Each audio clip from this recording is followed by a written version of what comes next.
You're listening to ThunderQuack Podcast Network.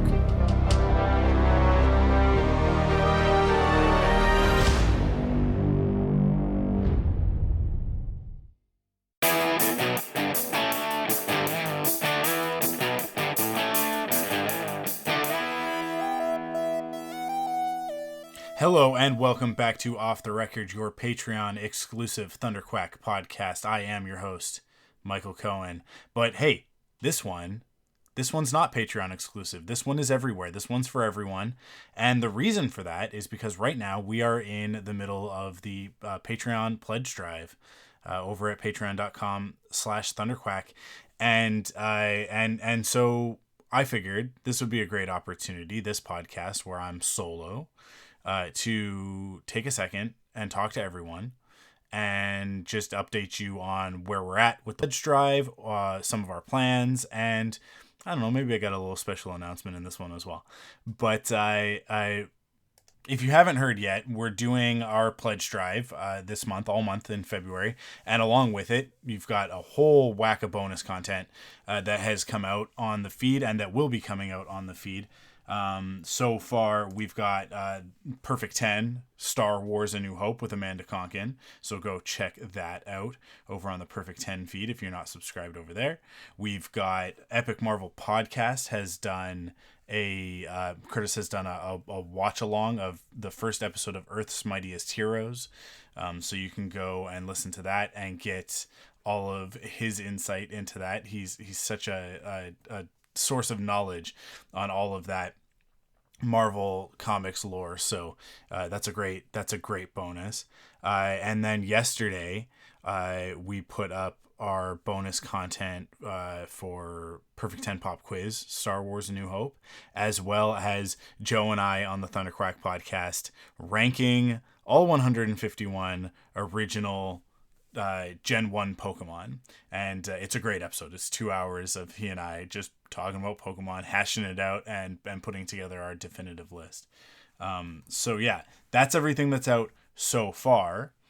Coming next week, we have Rebel Cells, Young Jedi Adventures, where I'll be sitting down with Kara, and probably Cassie will pop in at some point to talk to you guys all about Young Jedi Adventures. As a matter of fact, new episodes drop tomorrow, so I think we'll probably watch those first, and then we'll record. So it'll be all about basically everything so far, but I think really focused on the new episodes. So that one's going to be really fun.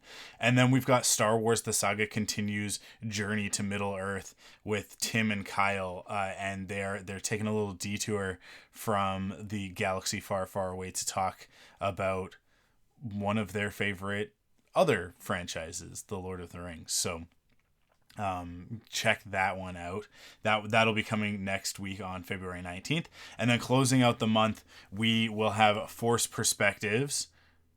It's a secret. We're working on something, and we're hoping that you guys enjoy it. So stay tuned for that. But what I can tell you is that we will have the Wampa's Lair podcast doing their new Spotlight series. So Jason's going to be taking a basically a solo look at certain things from Star Wars, and for this one it's a character spotlight on the character Shmi Skywalker. So check that out. That one's going to be really cool. I'm really excited to see what Jason's putting together for that. And then last but not least, there will be a bonus episode of Off the Record, and that bonus episode will be a listener's choice.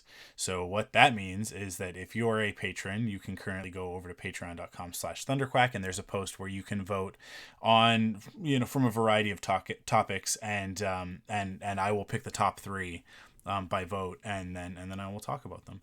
So yeah, if you're new to ThunderQuack, and maybe because we've just kind of revitalized the ThunderQuack podcast feed, or if you've just learned about us via the Wampa's Lair coming and joining ThunderQuack, then let me take a real quick second and just kind of tell you what ThunderQuack is. So ThunderQuack, in its current state, is a collective of podcasts and podcasters and we're basically focused on, geeky entertainment stuff. So we've got a lot of Star Wars shows. We have some Marvel stuff, and then I do a couple of shows that actually kind of are a little bit more general. They're not general. We're still pretty geeky, but they run a much wider scope of topics. So one of those is Perfect 10, and Perfect 10 can really be anything. It's actually determined by our guests most of the time, and that is just basically a delve into different pop culture stuff, whether it's a movie or a TV show. We did an album recently with Carl Leclerc from Wampa's Lair. We did John Mayer's Continuum. We've done comic books. Did I say that already? No, comic books, all sorts of stuff. So really anything pop culture, and it is something that the guest considers to be a perfect 10. So perfect 10 is not necessarily objectively a perfect 10. It's not objectively a 10 out of 10, but it is, to our guest and to a lot of our listeners, it is a masterpiece. So go check out Perfect 10 if you haven't checked that out. We've got some great stuff over there. And then, like I said, the ThunderQuack podcast, which you're on that feed right now, listening right now. So, if you haven't checked out the other stuff, definitely go do that. I mean, so here's the thing. We're in the middle of a transition period. We're in flux. So I'm working behind the scenes on some stuff.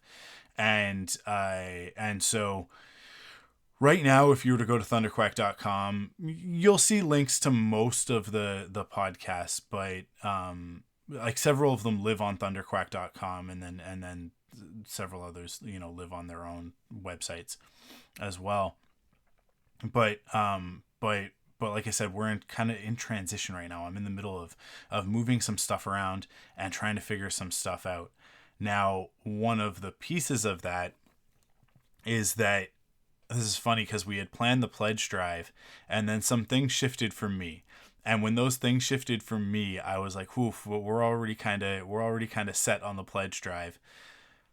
But I'm gonna call an audible here. I am actually going to add a tier to the pledge drive, a reward, which our first reward presently is at $250 a month, and at $250 a month, I'm going to start doing Perfect 10 Minutes, which is a companion show to Perfect 10, which won't have guests. It'll just be me, and I'll scripted sort of going through my Perfect 10s.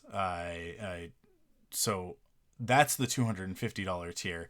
Now we're a little ways away from that, but what we are very close to hitting is $200 a month. Now this is US. So if you're looking at it from one of the other sites, I think maybe if you have it set to Canadian dollars, it already says that we're over $200 a month. But I'm talking about USD.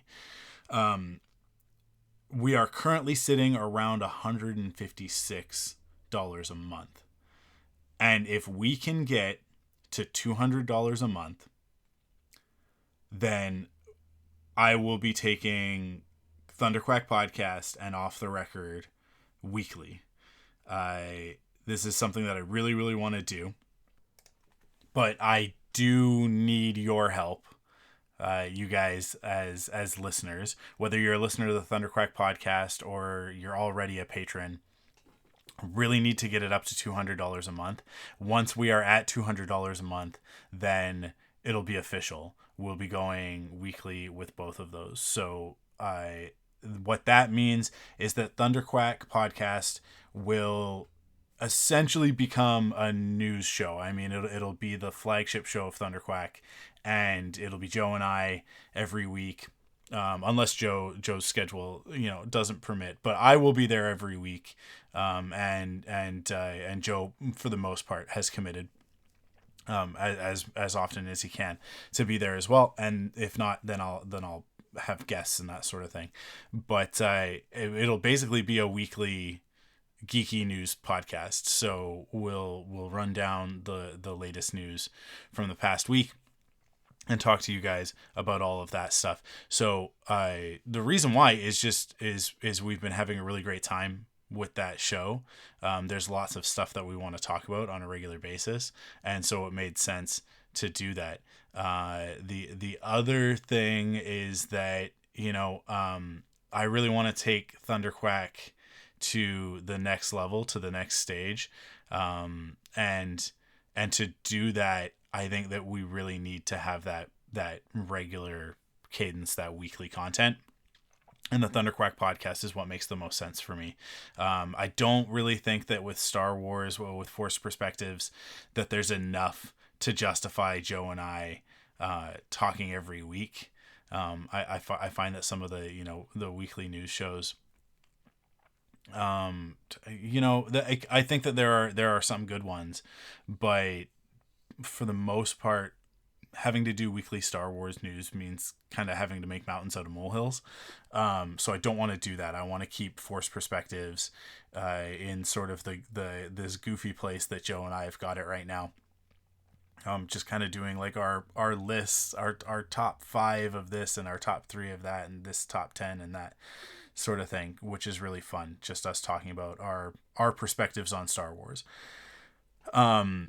And then with Perfect 10, because I have to get a guest for every episode, it's just a lot to be doing it every week. And maybe one day we'll get there when it's a little bit bigger and I can pull from a larger pool of guests. But at the moment, it's just tough. It's tough to schedule that. So what made the most sense was for us to just take ThunderQuack podcast weekly, and then along with that, for me to do what I'm doing right now every week with you guys, as opposed to doing it every 4 weeks and doing the ThunderQuack podcast every 4 weeks. It also, I think, takes the ThunderQuack membership on Patreon from what I think was a good value with all of the content that we were giving you guys, up to a very, very good value. Now your $5 a month is getting you no less than 4 early access episodes of ThunderQuack podcast and 4 exclusive episodes of Off the Record, which I think really kind of sweetens that a little bit.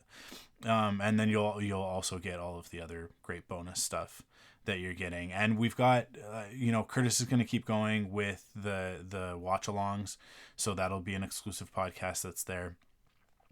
Jason's going to do the Wampa's Lair spotlights. And those will be an exclusive on Patreon as well. They might be a timed exclusive at a certain point. So I guess that's early access, but it'll be more than like a week. It'll be more than that sort of thing. So if we can hit that $200 mark, then we can go weekly. I really want to do that. I really, really need your guys' help to get us there. Now, here's the deal. We can hit that like today if everybody who's currently pledged at $1 from the old tier renews their pledge at $5. If everybody who is currently sitting at that $1 a month jumped over and upgraded to the $5 tier, to the ThunderQuack membership, that would easily put us over the $200 mark. Actually, it would get us pretty close to $250, I think, when I was doing the math. That said, if everybody who's currently listening to this for free were to jump over to patreon.com/ThunderQuack, we would blow past that $250, probably get us very close to $300 a month. If everybody who's sort of, within the sound of my voice right now, if you jumped over there. And the best way that you can do it is to do the annual, which actually will knock it down. Instead of it being $5 a month. Again, this is all USD, right? And I think it converts based on your location, based on your currency. But that $5 a month it knocks down to, if you do it on annual, it knocks it down to $54 for the year. So it basically takes $6 off. I guess 50 cents. So it's 5.50 or 4.50 a month. However that works, I don't know. Do the math. You guys do the math. I'm not here to do math on a podcast, but the point is that you'll save $6 over the course of the year.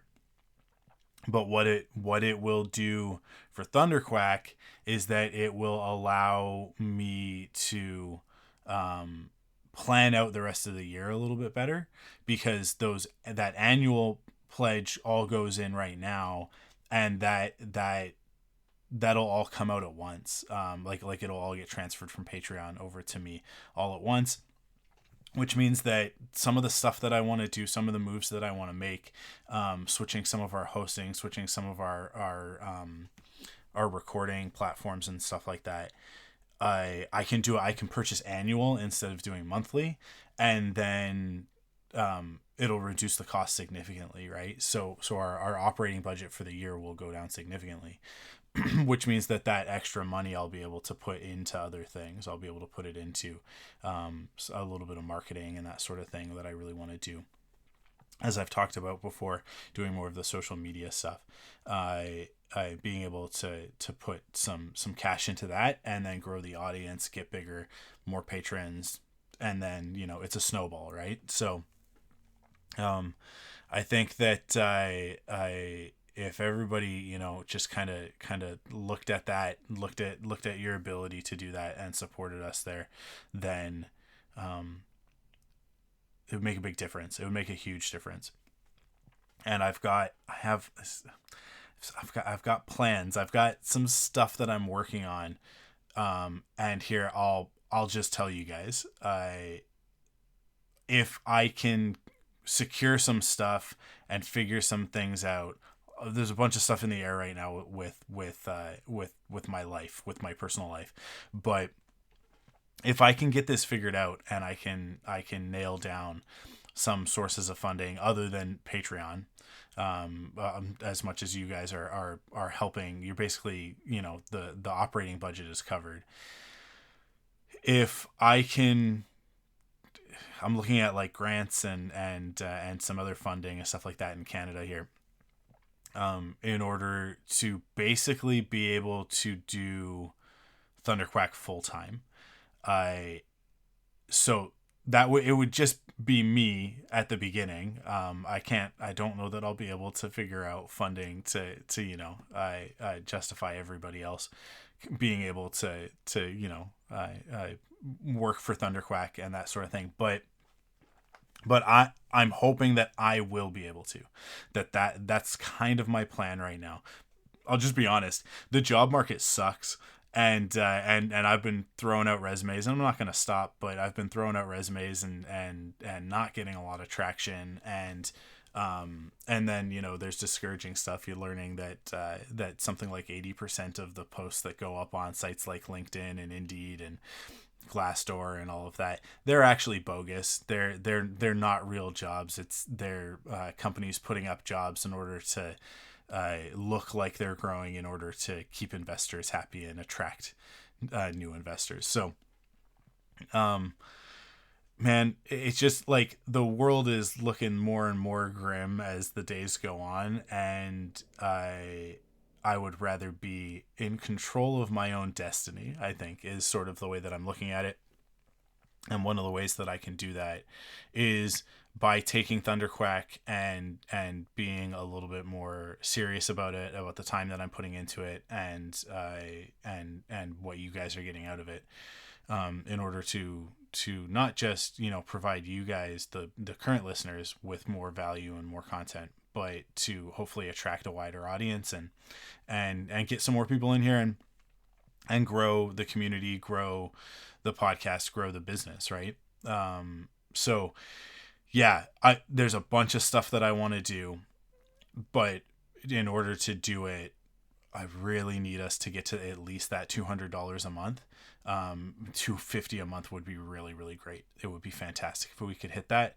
And then I can confidently look at it and go, okay, I mean, that doesn't begin to cover paying me a salary, obviously, but it does cover our monthly costs with enough extra that I can justify spending some money and putting some money into some of the other things that I want to do. Like I said, those annual subscriptions, those are going to go the furthest, because just a handful of those will allow me to switch over some of our stuff and get going on that, and do, like I said, do the annual subscriptions instead of month to month, which will save us so much money as a business, and really like set us up for success for the rest of 2024, and free me up to be able to, from then on, funds that come in are more, there's more for us to kind of play with, right? On a month-to-month basis. So that's where we're at. That's where I'm at. It's a big thing for me to tell you guys and announce this. But I'm really excited at the prospect of it and the possibility of it. So, I'm kind of giving myself, the next 6 months to sort of figure it out and see what's going on. And like I said, I'm still out there, looking for work as a designer, and I'll still be doing freelance stuff as well. Like, that's still going to be a thing. But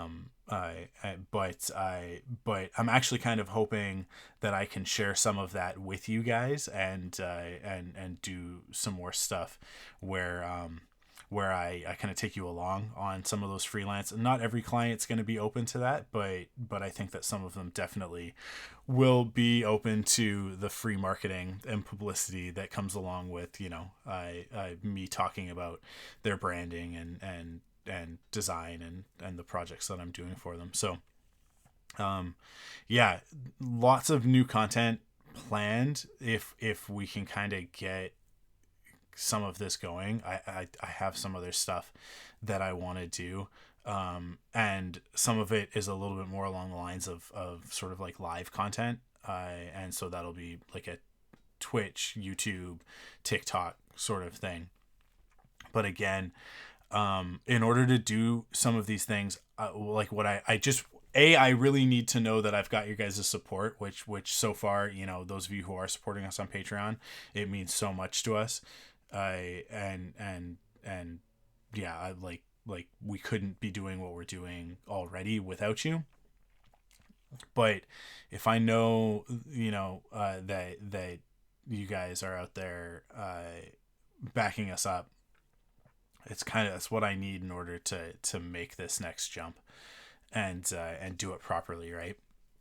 Because there are costs associated. There's equipment and subscriptions and services and stuff like that I really need to look into if I'm going to do it properly. So, yeah, here I will tease one of the things.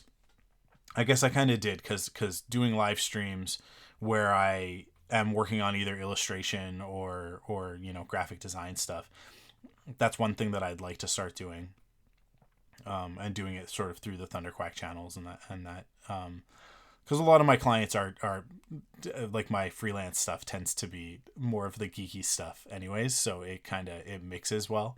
But one of the things that I really, really want to do is I want to start doing Lego live streams where I'm basically building Lego on the live and chatting with you guys and hanging out.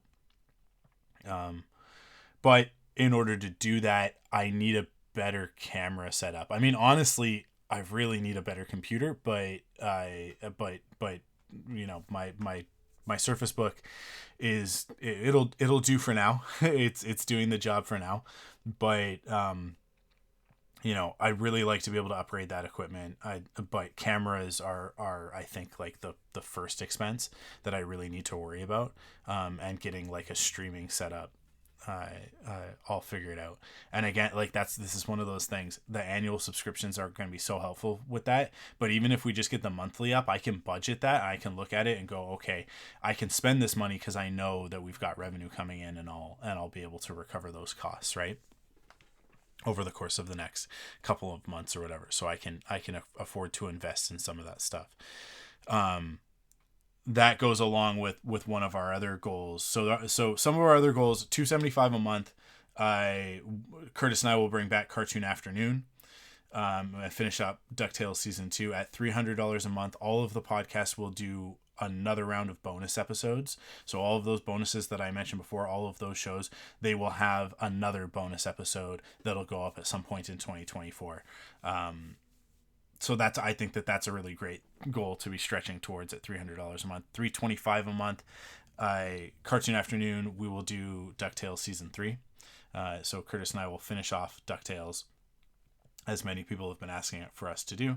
And at $350 a month, Joe and I will take ThunderQuack podcast and Force Perspectives, and we will start doing those as video podcasts. So they'll be up on YouTube. It'll also obviously still be available as an audio podcast, but we will have the video component to it as well for those who want to hang out with us in that way. So that is all of the Patreon stuff. That's everything. That's sort of like my life update along with it. This is a big risk. It's a big leap that I want to take, but I feel confident in doing it because I've got you guys listening and hanging out and being a part of the community. And what I just want to do is make that community bigger. I want more people to get to experience what we get to experience as part of the ThunderQuack community. I think that's worthwhile, and I want it to be self-sustaining and my full-time job. Kind of at a point where it's like, if I'm gonna do it, I should do it. And all of these things that I've been putting energy into that haven't necessarily been bearing fruit, I may as well do this one, you know? It was, and really honestly, I have Crystal to thank for it, because we were talking about stuff and she was kind of like, yeah, it would be great if you could go work for Kinda Funny, which, if you guys have been listening for any amount of time, you know that I'm a huge fan of Greg Miller and the stuff that he does. And I was like, yeah, of course. Yeah, it would be great if I could get my dream job. And I kind of laughed about it, and then sat with it for a couple of days and went, wait, why can't I? You know, there are so many people out there that are doing this, and there's absolutely no reason why I shouldn't give it a shot. So the position that I'm in right now, I've got the time, and I don't know if you've noticed, since the beginning of February, I've been putting a lot more effort into, obviously it's the pledge drive, so that was going to happen regardless, but that shift, kind of having that permission, giving myself that permission to make this my focus, my primary focus, it's really changed a lot of what I think like the potential for ThunderQuack is. So if you've been following us on social media, if you may have noticed that there's been some cool stuff. I mean, if you go over to our Instagram, if you go follow us on our new TikTok account, you'll see that I've been doing reaction videos to trailers. So I did one for the Knuckles trailer, for the new Knuckles series. I also did one over the weekend for, you know, the Deadpool and Wolverine trailer that was just released, as well as the new Kingdom of the Planet of the Apes trailer. So that's going to be a regular thing now. And again, this is stuff that, like, I'm doing it with the stuff that I've got, with the equipment that I've got, and I have enough electronics lying around here that I can manage. But with your guys' help, I think I can take that and get it up to that professional level that I think that it needs to be at in order to grow ThunderQuack and get us in front of more eyes, more people, and grow that audience, grow the community. So I'm gonna cut it there because we're at like half an hour and I've just been talking about ThunderQuack and Patreon. And I'm gonna get into the topic for this episode, which you guys have been waiting to hear. And that topic is Masters of the Universe Revolution, which is it's the second season, but kind of the third season of the Kevin Smith Netflix He-Man show. So I think I talked about Masters of the Universe Revelation when it first dropped, when the first batch of episodes dropped. I think that might have been an off the record. I may have just talked about it on the ThunderQuack podcast. It's so hard to remember. That was such a long time ago. I mean, it's like 2 years ago. I love what they did with Revelation. This sort of, it's not even really a reboot. It's a continuation of the original series, but it kind of like jumps in at a certain point and then deviates and is its own story. Obviously updated, obviously more modern and for a much different audience. Now, most of the stuff that gets rebooted, like they do a reboot and I get a little bit annoyed when it's sort of like this adult, grittier, darker version of it. But He-Man is one of those things where the original series, as much as I love it, the subject matter didn't match the audience, like and the restrictions that creates, right?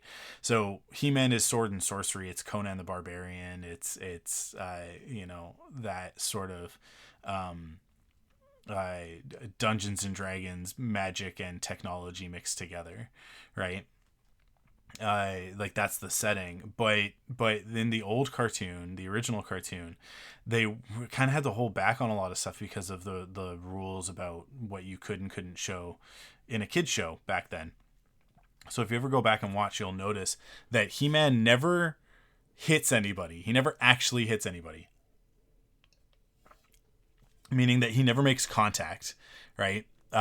He will punch at the screen and then there will be a flash and then you'll see bad guys flying across the screen, right?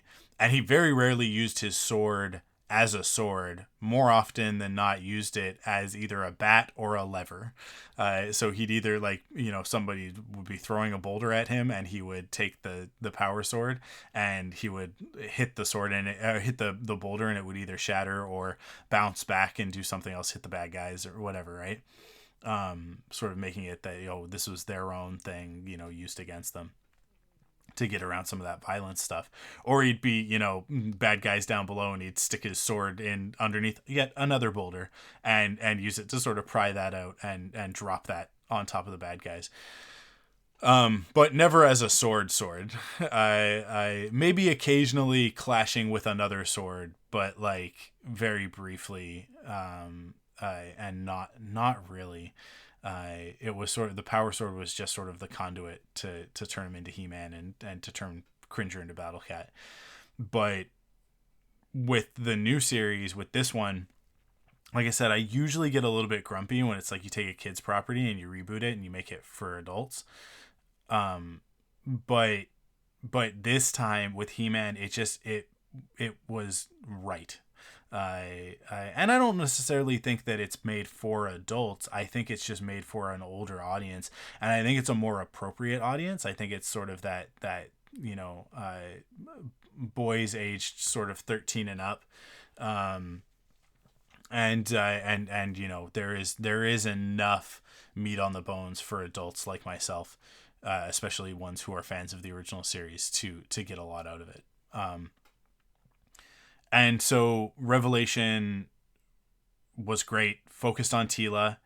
Adam / He-Man was sort of sidelined. Not sort of, I mean, he was sidelined. He gets killed in the first episode and then, is eventually restored by the end of it. But it was really focused on Teela and her journey and discovering her parentage and the fact that she is, destined to become the next sorceress. So where we leave Revelation and we jump into Revolution, everybody sort of, it's the new status quo, right? Everybody knows that Adam is He-Man now. It's not a secret anymore.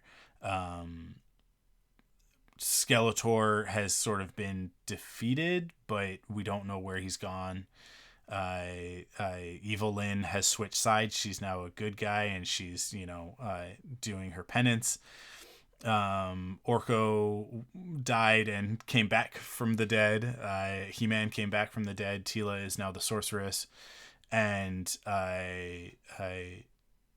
we kind of start off with an adventure. Right at the beginning, with He-Man and his crew seeking to rescue the souls of is it Fist? I think it's Fistor and Clamp. I can't remember the other. I think the other character's name is Clamp. It's Claptrap. No, Claptrap's a bad guy in something else, I think. Anyways, I think Claptrap, is that a G.I. Joe bad guy? I don't know. All these names are so similar. Everybody's kind of got the same gimmicks. But in any case, he's going down to Subternia to deal with Scareglow and get the souls back of those heroes. Because in the fallout of Revelation, Preternia, which was sort of the heaven, the Valhalla, right, of Eternia, of the He-Man world, was destroyed. So their plan is to go rescue these souls, but also, like, Teela's trying to figure out how to bring back Preternia, how to restore Preternia. And that's sort of the beginning of the sort of the driving thrust of, that's really Teela's storyline for the season. But then He-Man's is affected by, we learn very quickly that King Randor is dying. And he actually does die. He dies very quickly in the story. And so now He-Man is forced to make a choice. Will he, serve the kingdom as Adam, the new king of Eternos, of Eternia, right? Or will he be the champion He-Man, because he can't be both? And so, at first it's sort of the decision to be the king, to take up his father's mantle. But then we throw a wrench into the works, and from the shadows returns a familiar face to He-Man fans. But if you're new to the franchise, this would have been a bit of a surprise. I guess spoilers from here on out. This is all the first episode so far. Spoilers for Revolution from here on out. But Keldor reappears, Randor's long lost brother. Now, for those who didn't know, I think this might have been an interesting wrench to throw into it and be like, okay, Keldor, he's Randor's brother. What does that mean? All of this, and it's very intriguing. So he steps in as the Keldor being Randor's older brother, being the true heir to the crown. And so He-Man is able to sort of step down. Adam is able to step down and give that role to Keldor, who seems to be well suited to it. He's kind of saying all the right stuff, right? Now, there are two things that should have tipped everybody off that something more was going on here. Keldor's skin is blue. He's from a different part of Eternia. I can't remember right now the name of their race, but he's from another area. They're more like technology focused. But also he's voiced by William Shatner. Now, you do have to do this math. You do have to sit back and think about it for a little bit in order to get there. But if you did for any amount of time, Kevin Smith, right? So there's meta narrative going on here. So Keldor being voiced by Shatner, he has Mark Hamill doing the voice of Skeletor. obviously these two are the figureheads. They are the icons of the two biggest sci-fi franchises in pop culture history, right? Star Wars and Star Trek. The He-Man fans who know the backstory of Keldor, like I said, spoilers, are immediately putting this together. Now, I think it was the second episode. There's only 5 episodes, I think. So it's the second episode. It moves pretty quick. I was sitting there watching it, and Crystal was kind of around. She wasn't watching it, but she was just kind of like, I think, sitting on the couch next to me doing some work, and I was watching. And as I'm watching, I'm like, I'm telling her, I'm filling her in on this, because I think that it, like, even if you're not a fan of He-Man watching the show, that you can still appreciate the gag that is Shatner and Hamill in the same series, right, together. And I'm saying to her, like, I don't know where they're going with this. I mean, like, in the old stuff, Keldor is Skeletor. And it would be crazy if they did that. But we also, like, we've got some Hordak stuff going on. Excuse me. We've got Hordak stuff going on. But we haven't heard anything about Adora, right? About She-Ra. And it, like, if they get all the way through this dealing with Hordak and we don't get even a hint of She-Ra in all of this, and not to mention this Keldor stuff, like long lost brother of Randor, Adora being Adam's long lost sister. It's like there's too much going on here for this to not come up. I don't know where they're going with this. It's really weird that it's not that Keldor is not Skeletor. And then Crystal kind of went, yeah, okay, whatever. Like, because Mark Hamill and William Shatner, it's like two sides of the same coin. She got up and she left. I think she went to bed because I think it was late at night, and I just wanted to watch a couple episodes. And she got up, and like 5 minutes after she got up, there's a flashback scene that shows Adora being taken by Hordak. And then by the end of the episode, once Keldor is crowned king, we get the reveal that Skeletor is posing as Keldor, right? And that Motherboard was posing as Skeletor, as Skeletech, actually. The upgraded, Horde Tech upgraded version of Skeletor. And they had put on like a whole show of fighting one another in order to ingratiate Keldor with Adam and take the crown. And so it is revealed that Skeletor is in fact Keldor. At which point I was like, interesting. That's an interesting take. This is an interesting take. So Keldor is Randor's brother. Okay, that's the way that it should be. And then it's like, okay, so Skeletor is pretending to be Keldor. That's a cool twist on the classic. And then in basically the next episode, you find out, no, Keldor is Skeletor. Skeletor is Keldor. That Hordak, when he after Keldor was banished from the kingdom, he sought out more power and that sort of thing, and found Hordak, and Hordak turned him into Skeletor, but in the process used his magic to basically wipe his memory, and implant false memories that Skeletor has always sort of been this being born of magic, sort of whole cloth, and not originally a man who became Skeletor with a past.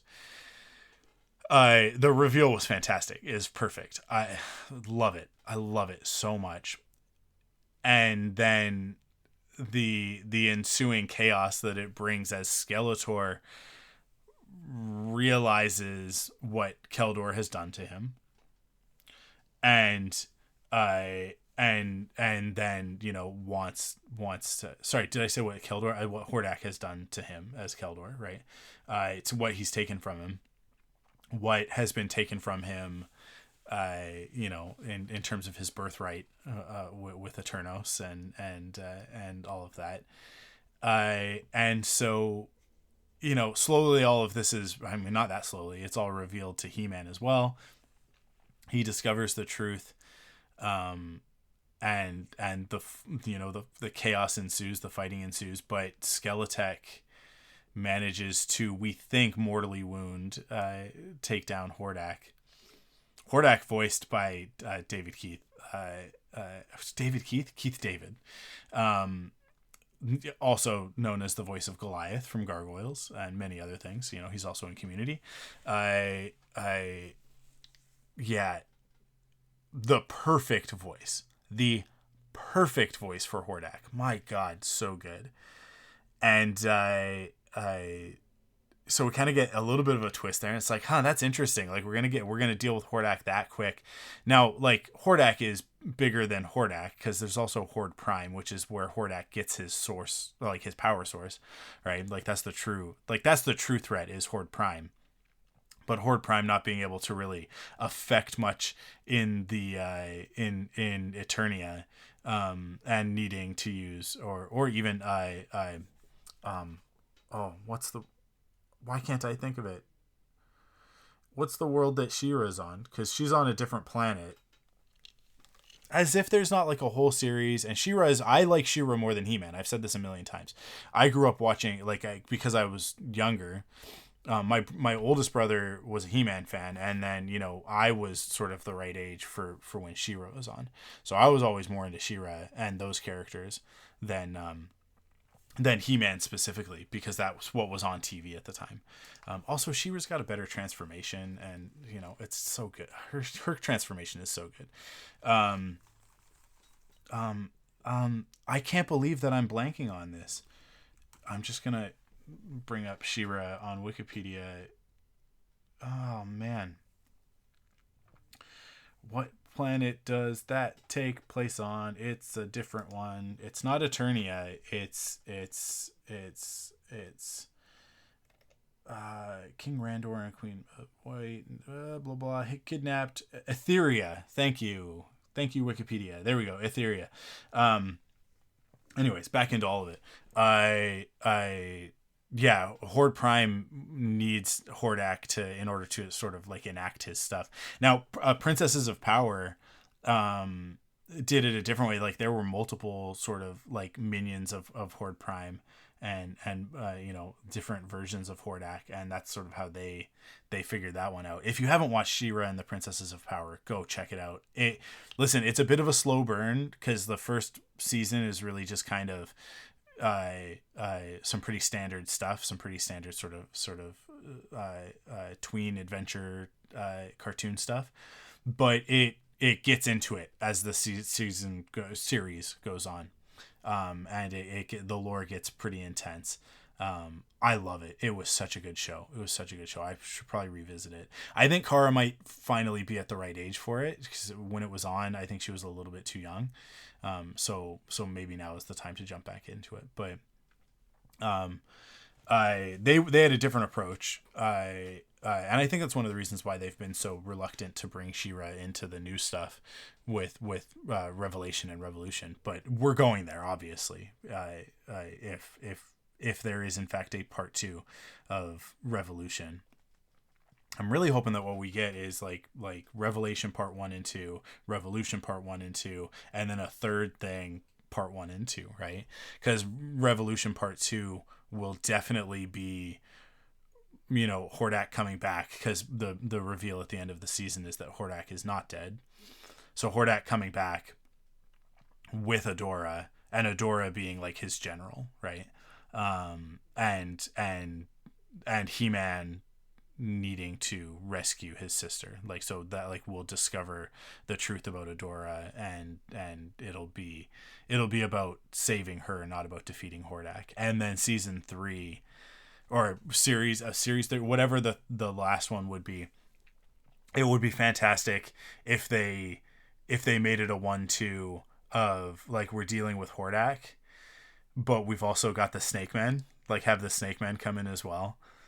Because it would be really great to get the Snake Men as adversaries, but then eventually turned in order to defeat Hordak and Horde Prime, because they're the bigger threat to Eternia, because the Snake Men I have a rightful place in Eternia, right? But Hordak is from another world, so he's sort of the interloper there. Yeah, that's what I would like to see. But getting back into Revolution Part 1, let's call it. Uh, yeah, having Hordak sort of taken down was a bit of a surprise, but then obviously revealed at the end of the season not to really be the end. Which I mean, I was like, you can't. I mean, like, what a waste. What a waste to bring in this great voice actor and to get rid of this character so fast. But obviously, Kevin Smith was way ahead of me on that one. I on the but over on the hero side, so that's sort of like all that bad guy stuff, right? Over on the hero side, you've got sorceress Tila wanting to restore Preternia.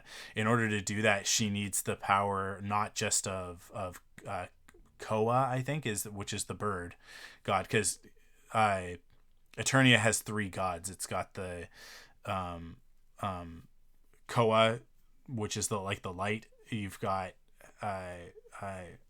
the ram, which is the source of havoc, and then you have the snake, which is sort of the sort of like a dark reflection, right? So it's this interesting trinity that they have going on, and she needs all 3. She needs the power of all 3. Right now, she's just got the sorceress's power, which is what Grayskull was sort of fueled by. But in order to restore Preternia, she needs all 3 of these creator deities' power sources. So she's on a journey. She's gotta get first the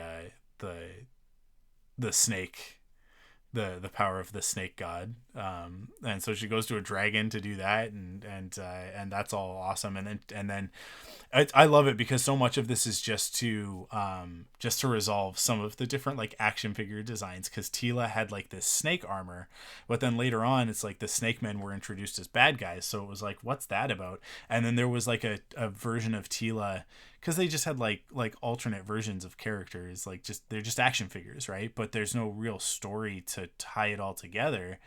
But there was like this green skinned snake version of Tila. So they brought that in, basically, like when she gets that ability, she transforms into that version of the sorceress. And then when she takes the Havoc staff from Skeletor, she becomes like the Havoc sorceress, and then brings all 3 together along with Adam, who calls down the power, and they kind of merge together their powers, like all of this power source from her and his power source, and alongside this, in order to do it, in order to because Grayskull gets destroyed by Motherboard and Skeletor, on behalf of Hordak and all that. With his, actually, I mean, like, it's kind of, I think, was it like Hordak's army that was able to do, in any case, like that kind of happens. Or I guess they don't destroy Grayskull, they take over Grayskull with Motherboard's power, so it's like, it becomes technology or whatever. I've only watched through it once, and I want to watch through it again. I actually probably go back and I'll start from the beginning. I'll watch all of it. It's not that much. Like, the episodes are fairly short, and there's only like, I think 5 in each part. So right now we're at 15 episodes, but it's all so good. But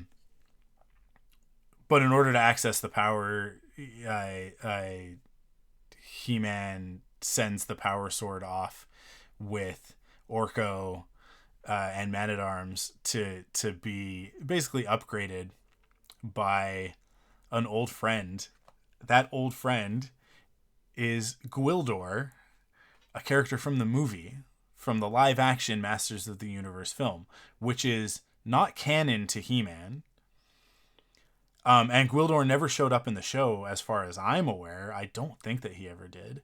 But Gwildor was basically like they couldn't do Orko because Orko is like this floating. He's basically a floating wizard hat and cloak, with like no face. He's just got eyes. We never see his actual face.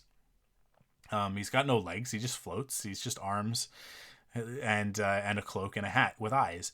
And so they weren't able to do that in the 80s when they made the live action movie. So they changed the character of Orko into Gwildor. And Gwildor is a locksmith, but he's like an interdimensional locksmith, and he creates a device that allows He-Man and as well as Skeletor and his minions to travel to Earth. Now, like, this is the thing. There's a lot of stories like this. There's a lot of like movies and stuff like that adapted from a cartoon or a video game or whatever, where it's like, oh, we got to go to Earth, like our world, Earth. And that's to like keep budgets down and stuff like that. The thing about the He-Man lore is that Queen Marlena, He-Man's mother, is from Earth. She's not from Eternia. She's a human from Earth. And so Earth exists in the story of He-Man, in the story of Masters of the Universe. So it's not a stretch to take that story from the movie, and it is what it is, and it's got its own style and aesthetic, and it changes up a lot of the stuff, but there is enough in Masters of the Universe to tie it back into He-Man, and to resolve that without having to like go into detail, right? Like they don't stop and explain what parts of the movie are canon and what parts aren't. It doesn't matter. It's irrelevant to the story. Just if you know Gwildor, if you know that story, then now you know that adventure happened. And it may have happened slightly different in this version than it did in the Dolph Lundgren, Frank Langella version. But it did happen. And Gwildor does exist, and he is part of it. So Gwildor is now going to upgrade the Power Sword. And that's going to help with the whole Preternia thing. And so after Teela gets all of these powers, it's like basically she can't control it. It's too much, right? And she's trying to restore Preternia in the midst of Skeletor attacking and Hordak's forces coming to Eternia, and all of this stuff is going on. Utter chaos, right? And it seems like all hope is lost, and the kingdom, like the castle, the palace, is being destroyed by all of this. And He-Man takes this new Power Sword. It upgrades him into a spanking new outfit. I mean, like, there was a point where he wears the battle armor. Andra had made him the battle armor, which is like a classic look. It's one of the classic figures where he's got the chest piece that spins around and has the battle damage and all that. One of my favorite figures from when I was a kid. So he gets the battle armor, which is awesome, but then he gets the new Power Sword and upgrades, and he becomes basically like an amalgam of classic He-Man and the Masters of the Universe live action Dolph Lundgren version. So he's got the longer hair tied back, which they had it's also an allusion to King Grayskull, to his design. But upgrades him, and then he's able to use this new upgraded Power Sword to give Teela the power, and that's it's able to. Oh, I get they were upgrading the Power Sword so that He-Man could use it to restore everybody that had been affected by Motherboard's circuitry thing, like this like virus that was like turning them into weird zombie robot people, which is great. Like the stakes were super high, but he had used the Power Sword by himself to just restore one person, but it was like, well, we can't go person by person, it's impossible. So that's why they were upgrading the Power Sword. That's right. And then along with it, I mean, they're upgrading the Power Sword so that we can get a new version of He-Man, so we can get a new figure that I definitely have to buy. Which I'm going to need your guys' help. You guys got to support us, patreon.com/ThunderQuack, so that I can go buy new action figures. It's okay. I'll do an unboxing video. It'll be for the podcast. But yeah, so they like then basically Adam uses the power sword in the same way that he does with Cringer, turning him into Battle Cat, to share the power with Tila, and that like Tila is then able to sort of amalgamate these three power sources into a single thing, and she upgrades and has this great new outfit, and he's got his great new outfit, and then there's been like the subplot all throughout of like, when are the two of you just going to admit? It's from like the beginning of the season. It's like, when are you guys going to admit that you guys are in love with each other? Just smooch already. And they do, like, it, like, that's basically like, and so it ends with that, and then He-Man fights Skeletech, and or maybe this happens before, I don't remember what happens first, but they restore Preternia. He-Man fights with Skeletech, and instead of destroying him, because Skeletor actually like upgrades from Skeletech into like, what is he gets like the power as well or something like that, I can't remember. He uses his magic, and he like basically merges his magic with his new like tech body, and he becomes both, which is what He-Man has also done. He's taken the power sword, and Gwildor has added technology to it, and that's sort of his upgrade. So they've both managed to sort of balance the power with technology, and that's given them these incredible like new designs, and so they fight or whatever. But then He-Man uses his newfound power to restore Keldor, basically stripping Skeletor of his magic, stripping him of the technology, and just making him a man again. Which, like, listen, if you like me are a fan of What the Force and the stuff that Marie Claire Gould talks about over there, and you know, I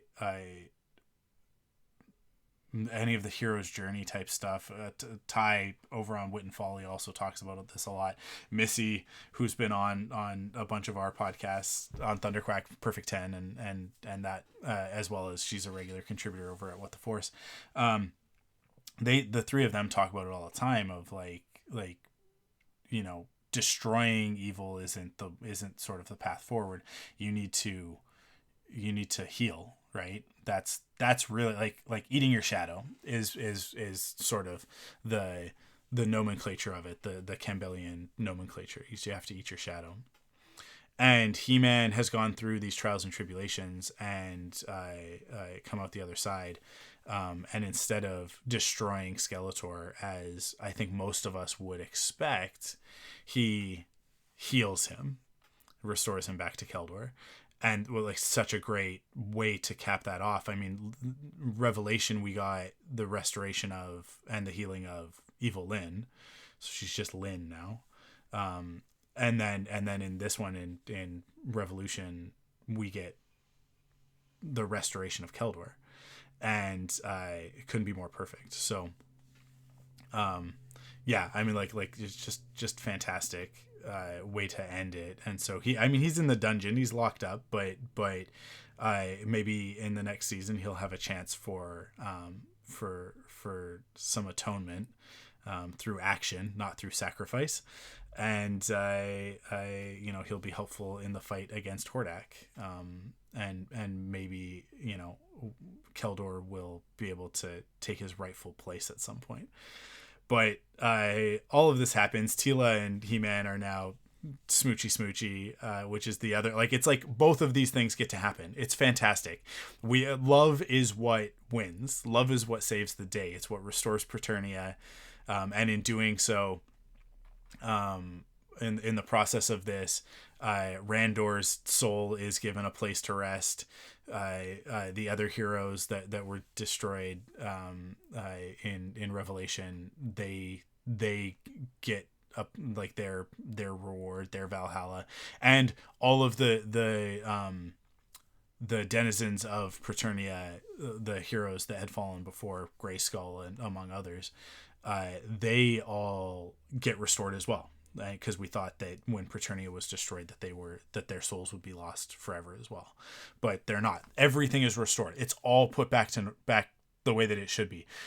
The end of Masters of the Universe Revolution is what the end of Rise of Skywalker should have been, from a symbolic sort of hero's journey perspective. If you're completing the entirety of the Skywalker saga, that's what it should have been: restorative, not destructive, not destroying Palpatine and the First Order, or what does he call it, the Final Order, right? It should have been, Palpatine should have been restored, right? He should have been healed. And it's wild because they set it all up. They set it all up, and then they do it with Kylo restoring Ben, and then she should have healed Palpatine as well.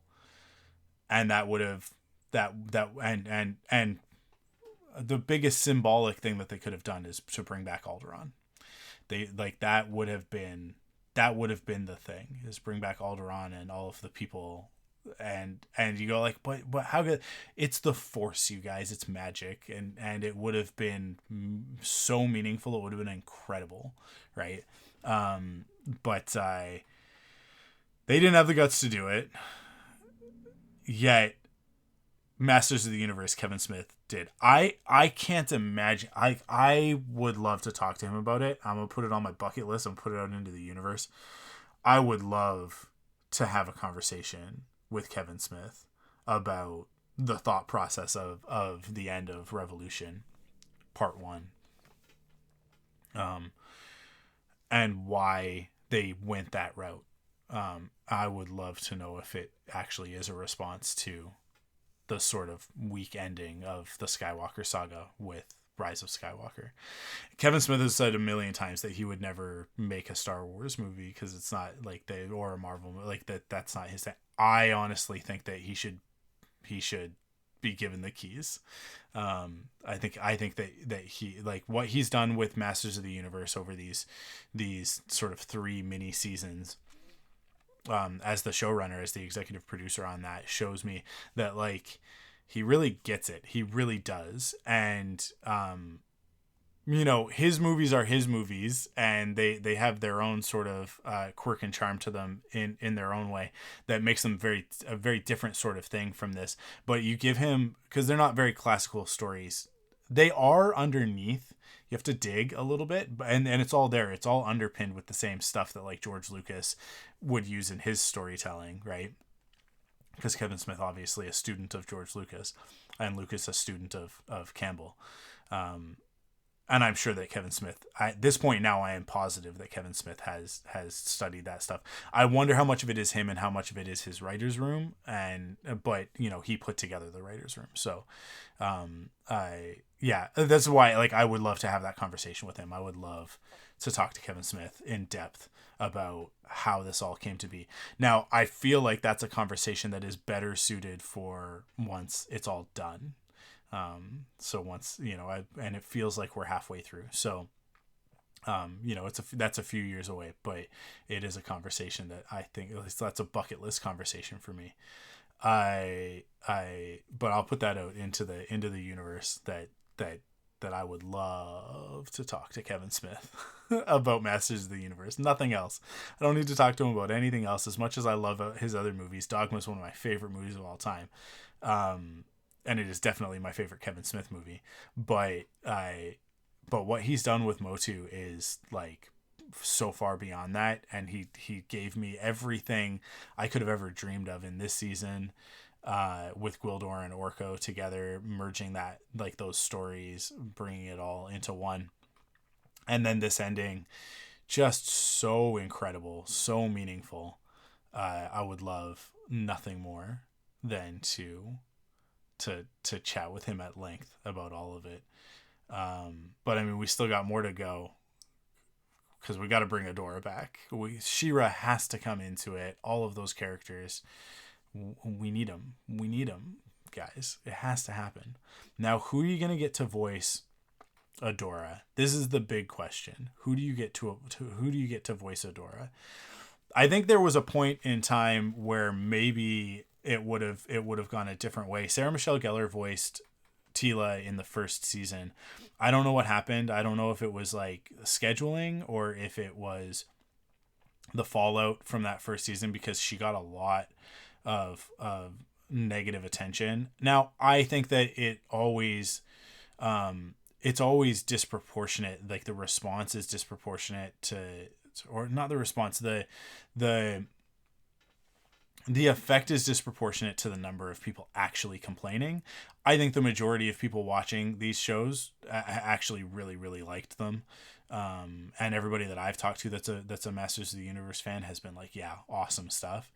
But there was such a vocal contingent that were so mad about He-Man being killed, and then, Teela being the lead character and all of that stuff, that I can't imagine it was very much fun for Sarah Michelle Gellar. And so it's entirely possible that that's one of the reasons why she didn't come back. That sucks if that's the case. Like, I hate that. It makes me so upset if that's the case, because she was so good. But Melissa Benoist as Teela in season 2, also great. I mean, Supergirl, right? The funny thing there is that Melissa Benoist man, I brought up the IMDb for a reason. And I should have really reviewed it before I started recording. But man, Chris Wood, jeez Louise, they are together. And I believe I'm pretty sure they're married. Yeah, because I think they have kids. But they were also together on Supergirl. She was Supergirl and he was Mon-El, and they were fantastic. Their chemistry was so good on that. So them being together here, I mean, perfect. But I think there was in another world, it would have, Melissa Benoist maybe would have ended up voicing Adora, which would have been weird. It would have been weird for her to play He-Man's sister, alongside her husband. But yeah, so I rack my brain. Who do you get to come in and join this group to voice Adora? I mean, the cast as it is right now is just so incredible, because you've got, like I said, Melissa Benoist as Teela. You've got Liam Cunningham from Game of Thrones as Duncan, Mark Hamill as Skeletor, William Shatner as Keldor, the other side of him. Stephen Root is Cringer, which I think is such a left field casting choice, but so good. Especially Cringer has some great moments in this season. Chris Wood as He-Man, Tiffany Smith as Andra. Gates McFadden played Queen Marlena in this season. Alicia Silverstone played her in the first season, so that was an interesting one. I actually quite like the upgrade here of Gates McFadden coming in from Star Trek Next Generation. Coming in and playing Queen Marlena. Lena Headey as Evelyn. I haven't even really talked that much about Evelyn in this season, but Evelyn helps Teela. They're sort of off on their adventure together. And she's got a great arc in this season as well. And Lena Headey just so good. But I'm a fan of Lena Headey from before Game of Thrones, because I loved her so much in Sarah Connor Chronicles, and then also in Dread. She was so good in that. Like I mentioned, Keith David as Hordak. Meg Foster, who played Evelyn in Masters of the Universe, came into this to play Motherboard, which was so great. John Delancey, another Star Trek alum, coming in to play Granomir, that dragon that I talked about, and Diedrich Bader voices several characters, but King Randor chief among them. Yeah, I mean, Grey Griffin coming in at the last minute in the sort of post credits to voice Despara, so we'll definitely be hearing more from her in the next season. But yeah, who do you get to come in and play Adora? I'm actually gonna continue on with the Supergirl track with this one. Go with me. I think that this could work. If we look at the Supergirl cast, we've definitely got somebody who could come in and play, I think, because here's what we have to remember, is that Adora in this context is going to come in as a bad guy first, and then become a hero by the end of it. And so I'm going to throw out two options, actually, from the Supergirl cast. At first, I was thinking more along the lines of She-Ra. I was thinking Kyler Lee, also from Grey's Anatomy, who played Alex, Danvers, Kara's sister.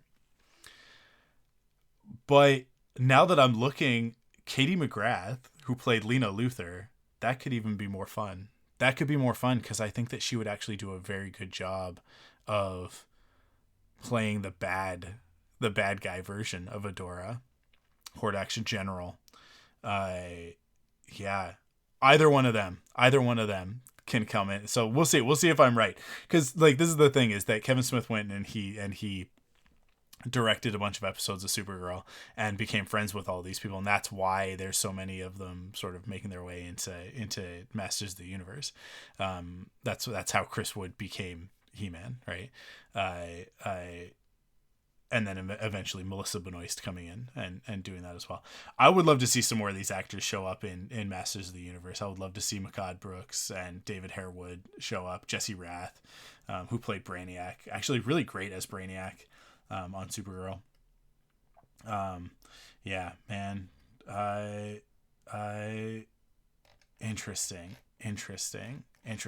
Sam Witwer also on this list of actors from Supergirl, and I believe that Kevin Smith directed him at some point. Having Witwer come in and do a voice would be fantastic as well, because Sam Witwer is so great. The thing about bringing in Etheria and She-Ra is that we bring in a whole other cast of characters as well, right?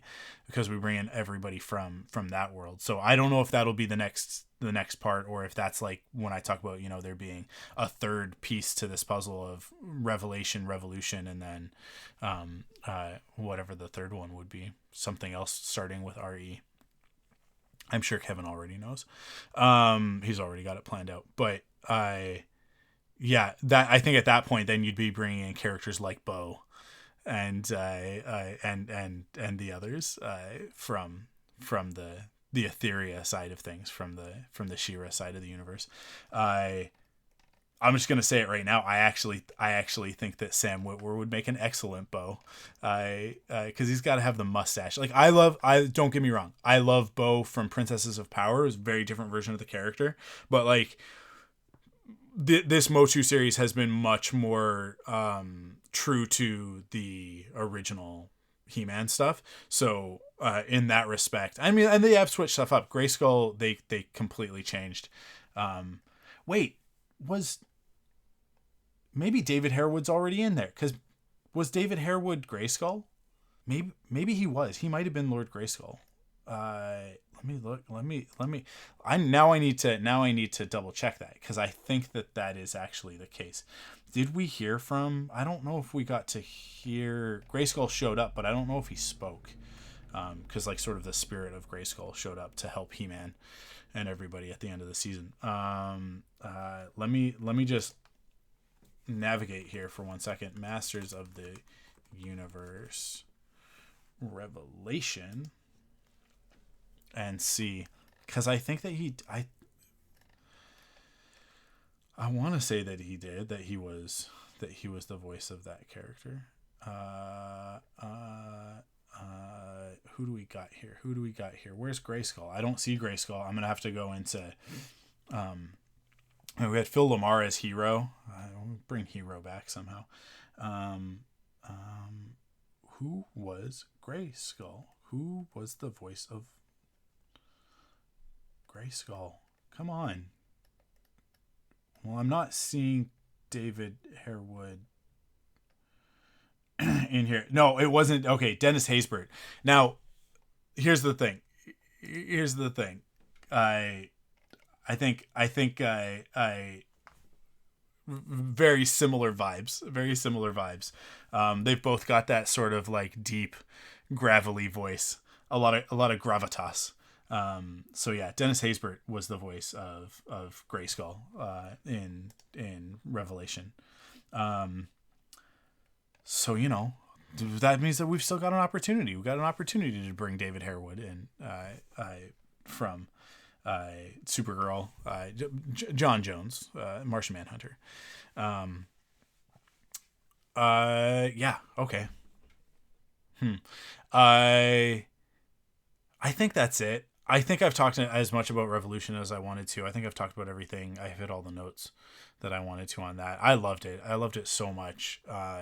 It, this whole journey of this new Masters of the Universe series has been so great. But I mean, I think more than anything, it's the thing is that Revelation Part 2 dropped literally the same day that my dad died. So I came home from dealing with that, having been woken up at 3:00 in the morning, and then dealing with that. I came home, got home. It was like 7 or 8 in the morning, and before I went to sleep, I sat down and I watched a couple of episodes of it, and so it did I watch? I think I watched a couple episodes, and then I slept for a couple hours, and then I got up and I finished watching it. That was sort of what I had done that day. I was like, I'm not capable of anything else at the moment, and so I just like finished watching that. And Orko dies in that, and then comes back, right? He's brought back, and everybody like it's like there's sort of a thing at the end because Evil Lyn is Orko sacrifices himself, but then is like sort of restored in this way, but like only temporarily. And then he's gonna go back to sort of nothingness at the end of it. But then Lyn is kind of like, no, like you're not gonna die today, and grabs him and brings him back. And there was just that moment. It was like, this is like right in the midst, like as I said, like my dad had just died, so it hit me hard. Like that hit me really, really hard. And every time I've watched it since, it's like it hits me hard again, because I've watched Revelation all the way through, I think 3 times now.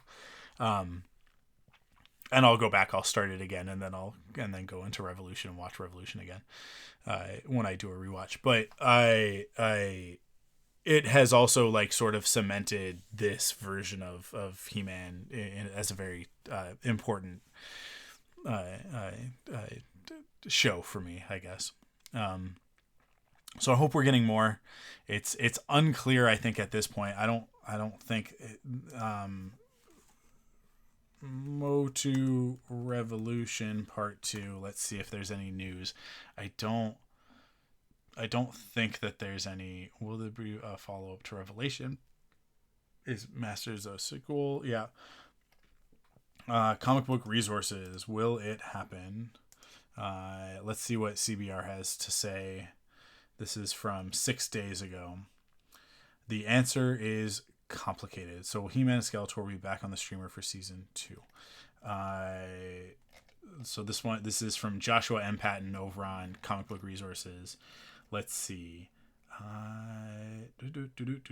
Season 1 of the series tells a tight, thrilling story that picks up right where Masters of the Universe Revelation left off 2 years ago. Revelation hit the streamer in 2 parts back in July and November 2021, but its reception was a little different. The series was one of the best He-Man stories ever told, as it was the first one to take these characters seriously while trying to maintain what made them fun. The final 5 episodes of Revelation featured He-Man and Skeletor in every single episode, with an epic story that moved the characters' status quo forward for the first time in animation. Revolution does the same thing, but season 1 told a complete story. Unfortunately, a 5-episode season 2 is not waiting in the wings to drop. If audiences want one more of He-Man, Sorceress Tila, and the rest of the Eternian Band of Heroes, they'll have to keep streaming and be patient. Yeah. Let's see. I love this. Despite this is such great insight. Despite the fact the original He-Man and Masters of the Universe series used to end with 30-second stingers teaching a moral lesson about sensitivity and inclusion, some modern fans felt Revelation was He-Man gone woke. Yeah, nonsense. He-Man was always woke. let's see. Yeah. So there's not really much else. Unfortunately, that's not the case though. Showrunner Kevin Smith said the shortened episode order may have helped Revolution play better for the audience. Yeah. I would love to get another 5 episodes of Revolution, but then another 10 episodes of something new. But we'll see. We'll have to wait and see. We'll just have to kind of sit back and find out when we find out. But I'm hopeful. The reception for Revolution has been much, much more positive. I think because people now have their expectations set appropriately. I think that's a big part of it. But I think also because the story did focus more on He-Man. And it was a lot of fan service with the Gwildor stuff and with Skeletek and Keldor and all that. I mean, like, this is massive, massive He-Man fan service. So,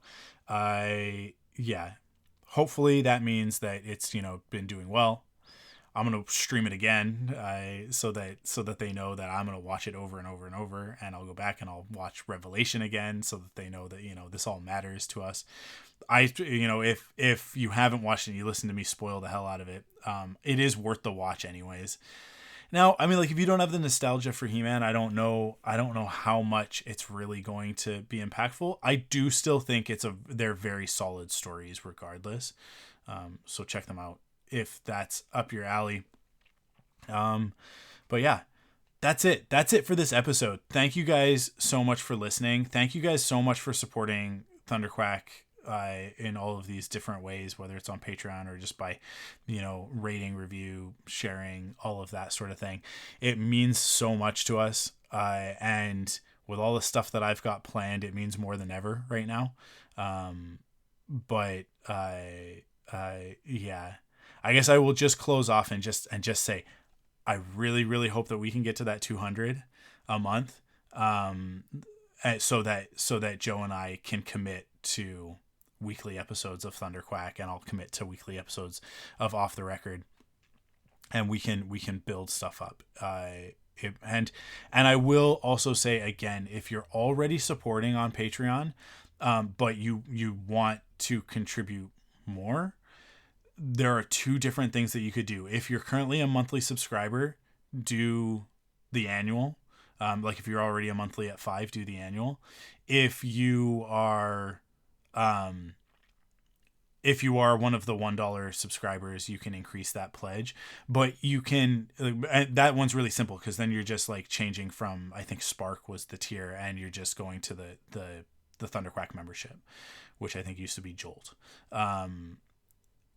But if you are already at $5 a month, you can go in on the website and you can actually edit your pledge, and you can increase your pledge to a higher amount. And even if you went in and you just did it like $1, every bit's going to count. Every bit's going to get us closer. We're not that far away. We're just a little bit over $40 away, right? So, $44 away, right? 156. Yeah, $44 away. So like that really, like, if 8 people can pledge at $5, it's gonna get us there, So I don't think that that's crazy. I think we can get there. I think we can all do it together. And yeah, it would be great if we can get there. It'll put us back into a spot where financially it's not going to cost me anything, and then we can start building from there.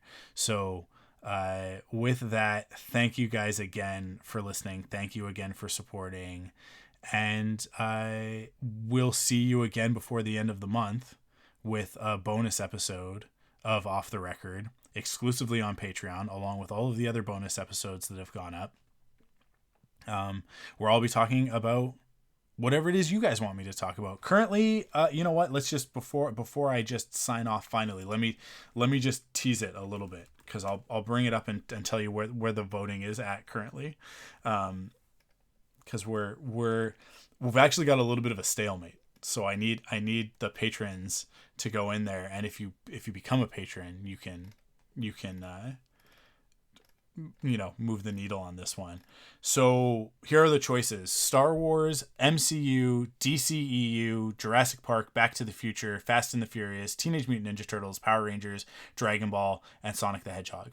Right now in the lead with 4 votes is the DCEU, so I'll definitely be talking about that. But we have a 3-way tie between Jurassic Park, Back to the Future, and Power Rangers at 3 votes each.